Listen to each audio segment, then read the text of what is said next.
प्रणाम आप सभी को।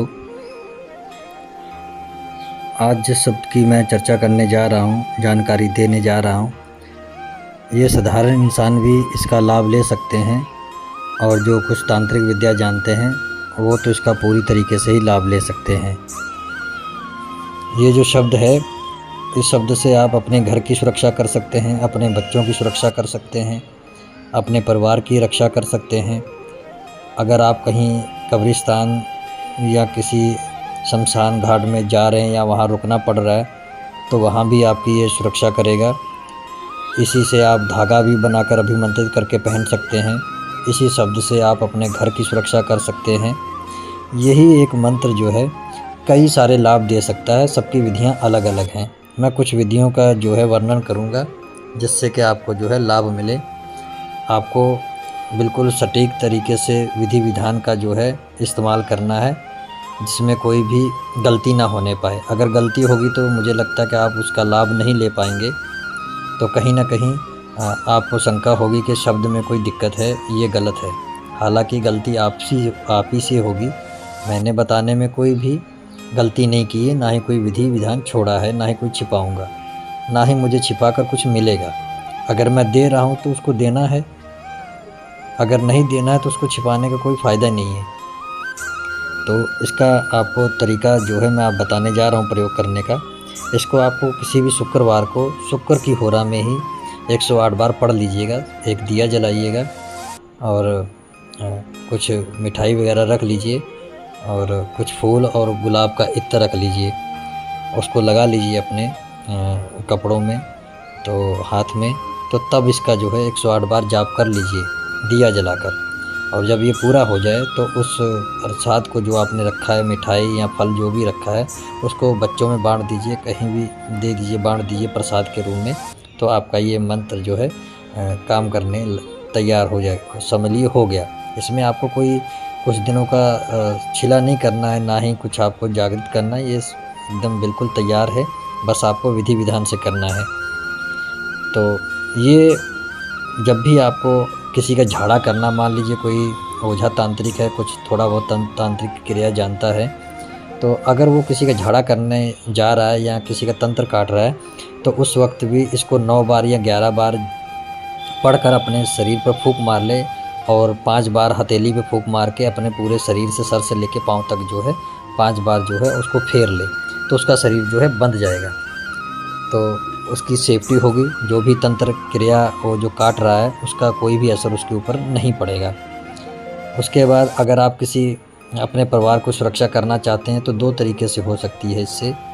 या तो उसको जैसे आपने अपने ऊपर फूंक मारा, इसी तरह उसके ऊपर फूंक मार दीजिए और हाथ फेर दीजिए और अपने हथेलियों पे फूंक मारने के बाद उसके सर से लेके पाँव तक, तो उसका शरीर जो है 24 घंटे के लिए इस प्रकार से बंध जाएगा। इस तरह अगर आप करेंगे तो 24 घंटे के लिए ही काम करेगा।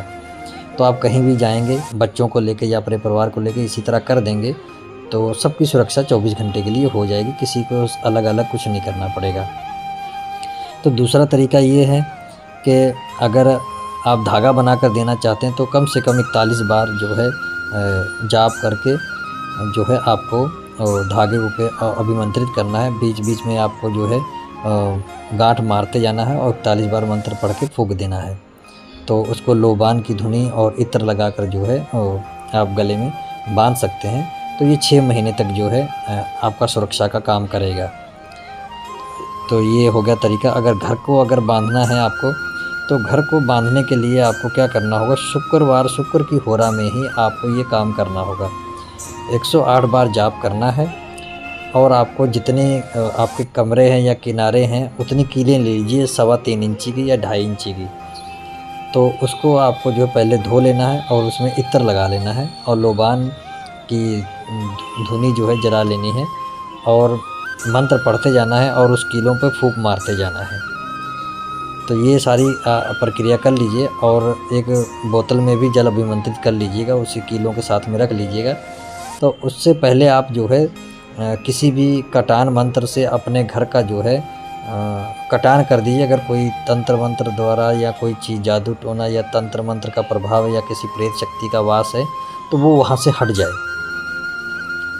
तो तो हट जाएगा, तो पहले कटान मंत्र का प्रयोग करिएगा, तब इसका प्रयोग करिएगा। नहीं तो आपने ऐसे ही बांध दिए, तो अगर मान लीजिए आपके घर में कुछ है, कोई दिक्कत है, तो वो अंदर ही रह जाएगी, तो आपकी परेशानी पहले से ज़्यादा बढ़ जाएगी, तो फिर आपकी दिक्कतें जो है बढ़ जाएंगी। तो ऐसा मत करिएगा, पहले आप जांच लीजिएगा कि आपका घर पूरा क्लीन है, उसके बाद ही बांधने की कोशिश करिएगा। अगर ये सब हो जाता है तो फिर इसको करिएगा। तो कील को आप ठोक दीजिए, चाहे ज़मीन पे ठोकिए, चाहे ऊपर छत के किनारे पे ठोक दीजिए, दोनों जगह ही काम करेगा। और कमरों से अंदर से लेके बाहर तक जो है, दहलीज जो मेन गेट है वहाँ तक इसको कीलों को गाड़ दीजिए। जितने कमरे किनारे जो हैं तो उनमें सब में एक एक कील गाड़ देंगे। तो ये आपका जो है 1 साल तक जो है आपका ये जो है बंधन काम करेगा। उसके बाद 1 साल बाद फिर आपको जो है उन कीलों को निकाल लीजिए, या तो नई कीलों को अभिमंत्रित करिए, या अगर वो कील अभी काम करने लायक हैं तो उनको फिर अभिमंत्रित कर दीजिए इसी तरह। तो फिर 1 साल बढ़ जाएगा। कोई बड़ी बात नहीं है और ना ही कोई हानि है, साधारण इंसान इसको कर सकते हैं। उनके लिए मैं कोई नहीं है कि उनको कोई दिक्कत आएगी। बस जाप आपका अच्छा होना चाहिए, उच्चारण सही होना चाहिए, तो फ़ायदा आपको ज़रूर मिलेगा। तो आज की वीडियो यहीं समाप्त करता हूँ। आज्ञा दीजिए, फिर मिलूँगा किसी नए प्रयोग की जानकारी के साथ। तब तक के लिए नमस्कार।